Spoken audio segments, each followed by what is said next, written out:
सरसराती हवा ठंडो पानी पक गए बेड़ू का फल की दानी।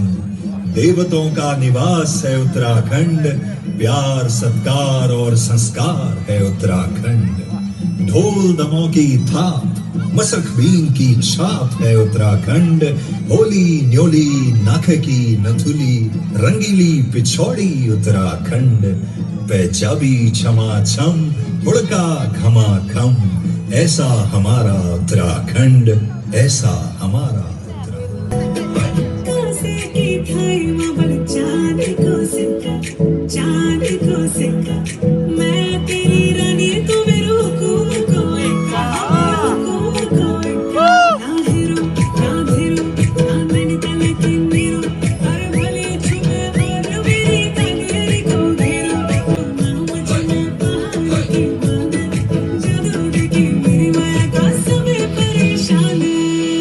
नमस्कार, मैं चंद्रशेखर जोशी, देवभूमि टुडे में आपका स्वागत है।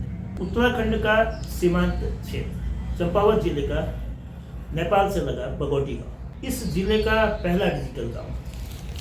गुमदेश क्षेत्र यानी कि जो नाम से ही समझा जा सकता है, एक बहुत ही बैकवर्ड एरिया है। गुमदेश क्षेत्र का बगोटी गांव है और इसी गुमदेश क्षेत्र से बेहद पिछड़ा आर्थिक रूप से भी और सामाजिक रूप से भी, लेकिन इसी क्षेत्र के एक शख्स ने बगोटी से 7 समुद्र पार अफ्रीका महाद्वीप के घाना में जाकर उद्यमिता में नाम कमाया है और वहां जाकर अपनी मिट्टी से, अपनी संस्कृति से, अपने समाज से, उनकी जो समाजोन्मुखी नजरिया है, संस्कृति के प्रति जो निष्ठा है, अपनी मिट्टी के प्रति जो मोह है, वो अब भी बना है। तकरीबन 20 साल से वो घाना की राजधानी अकरा में अपना उद्यम चला रहे हैं, एक्सपोर्ट इंपोर्ट के काम में है। लेकिन केवल उद्यमिता ही उनका मुख्य कार्य नहीं है।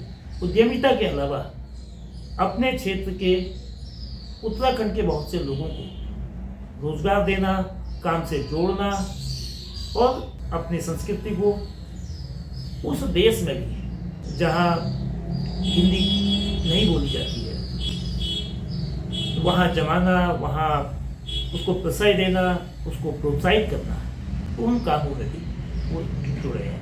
हम सीधे उनसे बात करते हैं। बगोटी के नवीन चंद्र पांडे का नाम है। बहुत स्वागत है पांडे जी आपका। नमस्कार नमस्कार। आप बगोटी जैसे बहुत ही पिछड़े, बहुत ही रिमोट विलेज में से आप जन्मे हैं, वहाँ रहते हैं। आपका बगोटी से घाना तक का सफर कैसे रहा? आप कैसे घाना पहुंचे और वहां जाकर अभी आप क्या कर रहे हैं? मैं 2004 में शिलोंग से गया था वेस्ट अफ्रीका।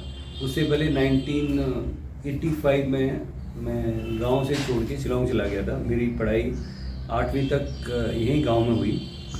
इनफैक्ट मैं अपने गांव का ऑलमोस्ट पहला बंदा था जो पहली बार में ही 8वीं पास कर गया। उसके बाद शिलोंग जाना हुआ। शिलोंग में उसके बाद मैंने ग्रेजुएशन मास्टर डिग्री वहाँ अटेंड करी। उसके बाद फिर मैं दिल्ली आ गया। दिल्ली के बाद मैंने फिर अपना आगे की पढ़ाई शुरू की एंड उस दौरान दिल्ली में काम भी किया। और समर अराउंड 2002 मैं यहाँ से पहली बार यूरोप चला गया था। वहाँ 2-2.5 साल करीब यूरोप में था। वहाँ मैं जॉब करता था, ट्रेडिंग में था। मैं बेस्ड था चेक रिपब्लिक, पराग में जगह है, और वहाँ से मेरा काफ़ी ट्रैवलिंग होता था स्लोवाकिया, पोलैंड, हंगरी, जर्मनी में। तो इन 4 कंट्री में इनिशियली मैंने पहले 2-2.5 साल में यहाँ काम किया। उसके बाद फिर कुछ घर में इश्यूज आ गए थे, अब फैमिली फादर एक्सपायर हो गए, तो इस वजह से मुझे वापस आना पड़ा। 6 महीने के आसपास मैं I was based in Delhi. उसके बाद फिर 2004 में, that was early 2004, I shifted to Ghana. Initially मैंने वहाँ पे काम किया था, कंपनी में काम किया था। I was business head. फिर करीबन 5 साल काम करने के बाद करीबन 2010 में फिर मैंने अपना काम चालू किया है। मेरा मोस्टली इनिशियली स्टार्ट किया था राइस से, जो चावल यहाँ से इंडिया से ले जाता था इंपोर्ट करके, वहीं ट्रेडिंग करता था। और शुगर भी कभी कभार आता था। उसके बाद वहाँ से धीरे धीरे करके फिर आगे इनिशियली बढ़ता गया, देन स्टार्टेड कैश्यू, फिर सोयाबीन, वहाँ से कैश्यू और सोयाबीन इंडिया को एक्सपोर्ट करता था हूँ, मतलब अभी भी। उसके बाद रबर मैं इंडोनेशिया, मलेशिया को भेजता हूँ। उसके बाद शियानट रशिया को जाता है। मोस्टली अभी शुगर हमारी ब्राज़ील से आ रही है। मेरे को अच्छा लगता है अपना पहाड़, मुझे पता नहीं क्या है, maybe I am born here, इसलिए वो मेरे को लगता है कि उस हिसाब से मेरा ज़्यादा टच है। और मुझे साल में 2 बार आता हूँ सर यहाँ। नॉर्मली नवंबर में हमारे यहाँ नवरू घाट का मेला होता है, उस दौरान आता हूँ, एंड दूसरा होता है होली के टाइम में। जब आप शिलोंग से आगे बढ़े पढ़ाई पूरी करने के बाद, तो घाना ही क्यों चूज किया? और उससे पहले जब आप यूरोप में गए तो चेक रिपब्लिक ही क्यों गए? चेक रिपब्लिक देखो, उस समय पहला था कि भाई जब फादर तो सर्विस गवर्नमेंट सर्वेंट थे। नॉर्मली इनिशियली आप 2000 वे बैक इन 2000 उसमें देखोगे तो लोग पहले बाहर जाने का सोचते हैं भाई कहीं भी मिल जाए, एक बार आप डॉलर में कमाना चालू कर जाओगे। तो ये रीज़न था मेनली, भाई इंडिया में उतना पैसा था नहीं, तो शुरू भाई कहीं पे भी चले, और लकीली यूरोप में मिला। तो अभी भी लोग सवाल करते हैं यार यूरोप छोड़ के कौन अफ्रीका आता है। तो सिचुएशनल इश्यूज उस टाइम ये से, जैसे फैमिली के इश्यूज थे, तो उसकी वजह से आना पड़ा। अब मुझे आज की तारीख में अगर आप बोलोगे भाई मेरा सेकेंड होम वही है, घाना है। मेरे बच्चे साथ में, उसने सारी स्कूलिंग कॉलेज सब वहीं से पढ़ाई करी। उसके बाद अभी वो कनाडा पढ़ रहा है हायर एजुकेशन के लिए। घाना की जो भाषा है हिंदी भी नहीं, यानी कि एक नई भाषा है, जिस भाषा से भारतीय और एशियन मुल्क के लोग परिचित नहीं है। एक तो वो भाषाई दिक्कत, और फिर सांस्कृतिक रूप से, सामाजिक रूप से, खान पान के स्तर से बहुत ज़्यादा विविधता है, बहुत ज़्यादा फर्क है। मेरा क्योंकि मेरी एजुकेशन जो 8th के बाद शिलोंग में हुई थी, तो I like very frequent in English, तो उसका कहीं ना कहीं मुझे बड़ा एडवांटेज मिला वहाँ जाने का। ठीक है, प्लस उसके बाद नेबरिंग कंट्री का भी मेरा थोड़ा सा काम है, जैसे टोगो, कैमरून और कोट डिवोर करके जगह हैं। यहाँ पे फ्रेंकोफोन कंट्रीज हैं, जगह यहाँ पे फ्रेंच बोली जाती है। आई ऑल्सो स्पीक फ्रेंच, मुझे थोड़ा सा इंटरेस्ट है मेरे को, तो मैं फ्रेंच भी बोल लेता हूँ। तो वहाँ पे छोटा मोटा अपना काम है। तो ऐसे नहीं कि हिंदी वाला, इंग्लिश बोलते हैं वहाँ पे। और छोटे, अगर आप 20 साल तक कहीं पे भी रह जाओगे तो आप बोल ही लेते हो वहाँ की लैंग्वेज। तो घाना में भारतीयों को लेकर, चूँकि घाना के जो करीब 3.5 करोड़ की आबादी में भारतीयों की संख्या 15,000 के आसपास है, काफ़ी कम है। तो भारतीय मूल के लोगों को लेकर क्या नज़रिया है, और उनको जो काम की जो परिस्थितियाँ हैं वो कितनी कंफर्टेबल हैं और कितनी चुनौतियाँ उनके सामने हैं? तकरीबन 15 से 20 हज़ार के आसपास हिंदुस्तानी है वहाँ पे। और जो वहाँ की जो बिजनेस कम्युनिटी है, इट्स लाइक लेबनीज के बाद जो लेबनान का है, उसके बाद इंडियंस हैं। इंडियंस के मोस्टली आपका बिजनेस हाउसेस हैं, और नौकरी करने वाले भी काफ़ी लोग हैं। तो उसमें इंडियन एसोसिएशन, काफ़ी सारे एसोसिएशन हैं। एक हमारा, मैंने पहाड़ का एसोसिएशन भी बना रखा है, हमारा उत्तराखंड एसोसिएशन है, उत्तराखंड एसोसिएशन ऑफ घाना। मैं लकीली उसका प्रेसिडेंट भी हूँ। हम time to time, Indian high commission हमें इन्वाइट करता रहता है कि भाई आप अपना स्टेट का कल्चरल प्रोग्राम करो। इनफैक्ट अभी जस्ट 26 अक्टूबर को हमने एक फंक्शन के करते रहते हैं। और अपना उत्तराखंड है ही एसोसिएशन को मेंबर्स बना ही रखे हैं हमने, और टाइम टू टाइम हम उनका कुछ ना कुछ प्रोग्राम करते रहते हैं। आपका जो व्यापार है, जो ट्रेडिंग है, उसका टर्नओवर कितना है? और साथ में आप जो कि उत्तराखंड के लोगों को, उत्तराखंड के यूथ को रोजगार के पॉइंट ऑफ व्यू से वहाँ ले जाते हैं, तो कितने लोगों को आपने स्वरोजगार के लिए प्रेरित किया है, वहाँ रोजगार दिया है, डायरेक्टली इनडायरेक्टली? देखो, अगर मैं आपको घाना की बताऊं तो घाना से हमारे सरिता भगोटी जो गांव है, प्लस नेबरिंग वाले जो हैं, करीबन 16 लोग गए हुए अभी फिलहाल। ठीक है, वो मोस्टली क्योंकि ज़्यादा पढ़े लिखे नहीं होते, तो उनको जैसे कैशू का अब चेकर है वो करने के लिए, प्लस जो सोयाबीन बाइंग है फार्मर से, उसके लिए एंगेज किया हुआ है। अभी 16 लोग घाना में हैं, 2 आपके कोट डिवोर में अभियान जो है वहाँ पे हैं, 3 लोग आपके कैमरून में हैं, मेरे ख्याल से 5 लोग आपके टोगो में हैं, 3 लोग में। तो भारत और घाना के जो सांस्कृतिक गतिविधियाँ हैं, कल्चरल एक्टिविटीज़ हैं, कल्चरल नज़रिया है, वो दोनों भिन्न है। तो कैसे भारतीय तहजीब है, उत्तराखंड की जो कल्चरल एक्टिविटीज़ है, उसको वहाँ प्रमोट किया जाता है, या हिंदुस्तानी जो भी एक्टिविटीज़ होती हैं सामाजिक और सांस्कृतिक रूप से, उसको आप लोग कैसे आगे? घाना इंडिया के अलावा एक घाना में जो लोकल हैं, लोकल ट्राइबल जो हैं, वो भी हिंदू हैं। जब मुझे ये आरएसएस से ही समझ में आया कि भाई समवेयर इन मे बी 1972 में एक कोई गाना लोकल आदमी जाके मलेशिया में गया था, तो वहाँ पे चिमयानंद या कोई एसोसिएशन से उनका कनेक्शन हुआ था, तो बंदे को हिंदू कन्वर्ट कर दिया, सिखाया हिंदू के कल्चर में। उसने जाके 70 से हिंदू कल्चर वहाँ चालू किया हुआ है। इनफैक्ट अगर मैं घर में आजकल कोई पूजा करता, सत्यनारायण की पूजा रिसेंटली की थी, तो उसके जो एक प्रीस्ट है, जो लोकल प्रीस्ट, वो घानियन थे, लोकल साले जो हैं।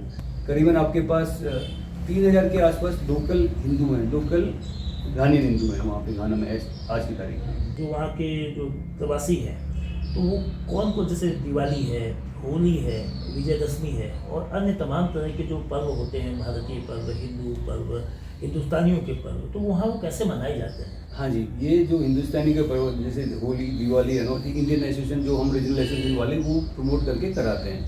बट वहाँ का जो मेन कल्चर है, जैसे क्योंकि 70% जो पॉपुलेशन है वो क्रिश्चियन है इसमें, और आपका ईस्टर, ये दोनों मोस्टली मनाते हैं। और जो रिमेनिंग आपका मुस्लिम्स हैं, ये आपका मुहर्रम ये सब बनाते ही हैं। मोस्टली आपका 70% आपके क्रिश्चियंस है। आपका मोस्ट टाइम क्रिसमस में ऑलमोस्ट 20-25 दिन की छुट्टी रहती है वहाँ पर। वहाँ आप भारतीय और जो सोशल ऑर्गेनाइजेशन से, कल्चरल ऑर्गेनाइजेशन से भी जुड़े हैं, सामाजिक तौर पर, सांस्कृतिक? हाँ जी, हमारी जैसे उत्तराखंड वाली रीजनल एसोसिएशन तो है ही है। इसके साथ में RSS का भी सह संचालक हूँ गाना का, तो उसमें करीबन मैं 3 साल से काम कर रहा हूँ, जहाँ जो इनके स्वयंसेवक वाले जो भी आते हैं, के साथ में आसपास की कंट्री में प्रमोट करना अपना हिंदू कल्चर को, सनातन को, मैं काफ़ी इन्वॉल्व रहता हूँ उसमें। तकरीबन 8500 किलोमीटर दिल्ली से घाना है। इतनी दूरी के बावजूद अपनी मिट्टी से, अपने देश से, अपने गांव से किस तरह से जुड़ाव आपने बनाया हुआ है? लड़का शुरू से ही बाहर रहा है, बट उसको अगर आप बोलोगे कि पापा गांव जा रहे हैं, तो उसको लगता है कि भाई आप पापा एंजॉय करते हैं गांव में, है कुछ तो है। अब मुझे भी नहीं पता, अब मैं आपको, मुझे अच्छा लगता है। अगर मैं इंडिया आता हूँ साल में 2 बार, उन्होंने जैसे बताया, मुझे गांव में रहना पसंद करता है। कोई कहेगा चंपावत में रहो, लोहागढ़, मुझे नहीं लगता। मुझे गांव में अपने लोगों के साथ में टाइम स्पेंड करना काफ़ी अच्छा लगता है। फिर भी आई एम बोर्न हियर, इसकी वजह से हो सकता है। रिमोट एरियाज में बगोटी हो, चाहे उत्तराखंड के 10 जिले कम से कम ऐसे हैं जो पूरी तरह से पर्वतीय हैं और दूर दराज हैं, जहाँ की इकोनॉमी बहुत पुअर है, माइग्रेशन की समस्या है, एम्प्लॉयमेंट की समस्या है। पलायन को रोकने के लिए आपकी दृष्टि से, आपके अनुभवों से क्या होना चाहिए? देखो, मैं 2.5-3 साल से भूमि के संपर्क में हूँ कि भाई कोई ऐसी लैंड वैंड उस एरिया में दिलाओ जहाँ पे भी मतलब कुछ भी छोटा मोटा बिजनेस किया जाए, या अपने कुछ लोगों को रोजगार मिल जाए। तो वो अभी तक हमें कोई लैंड वैंड मिली नहीं। अभी लकीली आज अगर ठीक ठाक हो जाए तो चंपावत में हमने एक लैंड फाइनल की है, यहाँ पे हो जाएगा, तो हो सकता है कुछ हो जाए, काम हम करें आगे का। बट मैंने इसी जैसे एम्प्लॉयमेंट के लिए दिल्ली में भी एक कंपनी खोली हुई है, जिसमें हमारे पहाड़ के लोग ही हैं, काफ़ी दालों का डिस्ट्रीब्यूशन है, ज़्यादा बड़ा नहीं है, छोटा मोटा, जैसे 2.5-3 साल से चालू किया हुआ। अगर वहाँ नहीं तो यहाँ पे छोटा मोटा लेके आएंगे। माइग्रेशन की समस्या के लिए, माइग्रेशन के लिए देखो, मेन वही है कि आप कोई इंडस्ट्री खोलो, कोई बिजनेस खोलो, बट हम स्पेशली सल्टा बगोटी में किसी आदमी के पास आपको 10-15 नाली ज़मीन नहीं मिलेगी। वो ज़मीन मिलेगी भी तो वो एकदम अंदर मिलती है, जहाँ बड़ा डिफिकल्ट हो जाता है। हमारे पास ज़मीन है, बड़े वो कितने हो 10-12 नाली होगी वो, बट वो वहाँ की रोड की कनेक्टिविटी नहीं है। अगर आपकी रोड की कनेक्टिविटी नहीं है तो आप कुछ कर ही नहीं सकते। घाना में भारतीय लोगों को किस नज़रिए से देखा जाता है? भारतीयों के प्रति कितना सम्मान है, या भारतीयों के लिए कितनी वहाँ चुनौती है, या कितनी सुविधाजनक स्थिति है? वो वहाँ बड़ा सुविधाजनक है, क्योंकि मैं 20 साल से जैसे बताया, मैं यूरोप में भी रह के आया, तो यूरोप में हम लोगों को थर्ड वर्ल्ड के सिटीजन मानते हैं। अगर आप यंग हो, जब वहाँ छोड़ा था मैंने, तब मैं 30 साल के आसपास का था, तो आप क्लब में जाओगे तो आपको क्लब में ज़्यादा लोग इंटरेस्ट नहीं देते। यहाँ पे जाओगे, यहाँ क्योंकि आप उनके लिए काफ़ी बड़े हो, जैसे गोरों के लिए हम हैं तो हम उनके लिए हैं, तो काफ़ी रिस्पेक्ट है, लोग बड़ा अच्छा मानते हैं और काफ़ी लॉयल हैं लोगों के हमारे प्रति, ये सीन है। धन्यवाद पांडे जी। 2 दशक का जो घाना का अनुभव है, घाना के जो हालात हैं, घाना में भारतीयों के लिए जिस तरह का आदर भाव है और जो संभावनाएं हैं रोजगार को लेकर, उद्यमिता को लेकर, और वहाँ की सांस्कृतिक और सामाजिक साम्यता भले ही ना हो, लेकिन जो एसोसिएशन करीब 15-20 हज़ार भारतीयों का है, वो घाना में भारतीयता और भारतीय तहजीब, भारतीय परंपराओं को वो निभाता है। अगले महीने 8 से 10 जनवरी को प्रवासी भारतीय दिवस होगा और ऐसे ही लोगों के लिए होगा जो नॉन रेजिडेंट इंडियन है और वो क्या योगदान अपने क्षेत्र के लिए, अपने देश के लिए, अपने लोगों के लिए कर सकते हैं। जैसा पांडे जी कर रहे हैं, क्षेत्र के लोगों को उनकी योग्यता के हिसाब से रोजगार देने की कोशिश हो रही है। करीब 8,500 किलोमीटर दूर रहकर भी अपनी मिट्टी से उनका जुड़ाव है और अपने क्षेत्र जो बहुत पिछड़ा इलाका है बगोटी, उसको लेकर भी वो फिक्रमंद है।